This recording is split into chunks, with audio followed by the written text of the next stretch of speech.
سورہ جمعہ کے اندر اللہ تبارک و تعالی نے ایک بات یہ بتائی کہ کسی کو کتاب دی جائے کسی کو، اور وہ کتاب کے اوپر عمل نہ کرے، تو اس کی مثال ایسے ہی ہے جیسے کہ گدھا جس کے اوپر کتابیں لدی ہوئی ہوں۔ اور یہ بتایا گیا کہ یہ لوگ یہودی یہ گدھے سے بھی بدتر ہیں۔ کیوں؟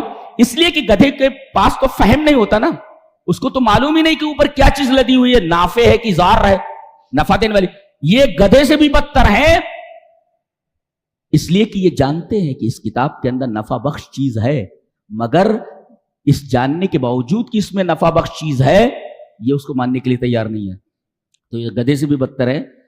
مثل الذین حملوا التوراۃ ثم لم يحملوها كمثل الحمار يحمل اسفارا، گدھے کی طرح۔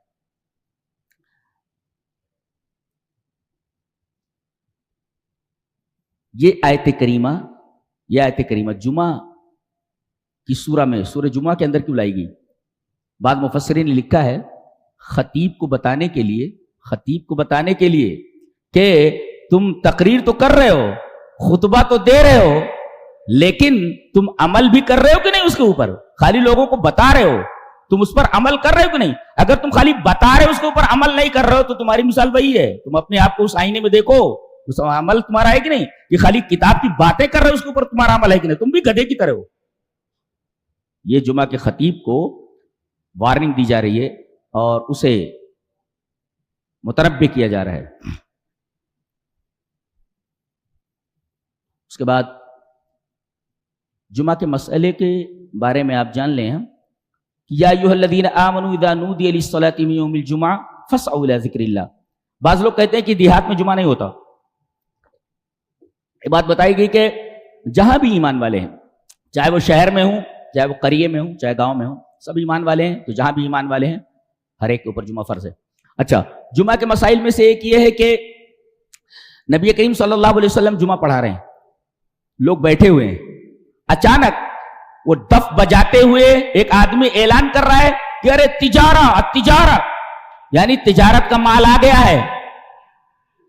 اکثر لوگ مسجد سے نکل کر اس تجارت کے قافلے کی طرف جو آیا ہوا تھا چلے گئے، اور نبی کریم صلی اللہ علیہ وسلم کو انہوں نے کھڑے ہوئے تنہا چھوڑ دیا۔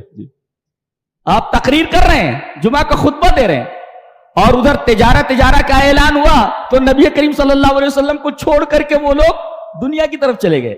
اللہ تبارک و تعالیٰ نے انہیں ڈانٹا، کہا کہ یا ایھا الذین آمنوا اذا نودی للصلاۃ من یوم الجمعۃ فاسعوا الی ذکر اللہ وذروا البیع، بیع چھوڑ دو، خرید و فروخت چھوڑ دو، ذالکم خیر لکم ان کنتم تعلمون، فاذا قضیت الصلاۃ، جب نماز ختم ہو جائے فانتشروا فی الارض، تو تجارت کی اجازت ہے جی۔ وَإِذَا رَأَوْا تِجَارَةً أَوْ لَهْوًا انفضوا الیہا وترکوک قائما، جب وہ لوگ دیکھتے ہیں تجارت کو یا کسی لہو کو جیسے دف وغیرہ بجانا تو جھپٹ پڑتے ہیں اس کی طرف، وہ ترکوک کا قائمہ، اور آپ کو کھڑا چھوڑ دیتے ہیں۔ ایک مسئلہ یہ بھی معلوم ہے کہ خطبہ جمعہ کھڑے ہو کر کے دینا چاہیے جی۔ اور ایک حدیث یہ بھی ہے کہ نبی کریم صلی اللہ علیہ وسلم جب ممبر پر چڑھتے، یہ صحیح ابن ماجہ کی روایت ہے، علامہ البانی نے اس حدیث کو حسن کہا ہے کہ جب آدمی ممبر کے اوپر کھڑا ہو تو اذا صعد المنبر سلم، جب آدمی ممبر کے اوپر چڑھے تو پہلے سلام کرے۔ ہم لوگ بھی کبھی کبھی بھول جاتے ہیں جی۔ وَإِذَا رَأَوْا تِجَارَةً أَوْ لَهْوًا انفضوا إِلَيْهَا وَتَرَكُوكَ قَائِمًا، کھڑے ہو۔ اچھا، قائمہ کا مطلب یہ ہوا کہ خطبہ کھڑے ہو کر دینا چاہیے، اور بتایا کہ جمعہ بغیر خطبہ کے درست نہیں ہے جی، جمعہ کا خطبہ ہونا ضروری ہے۔ اور تیسرا مسئلہ یہ معلوم ہوا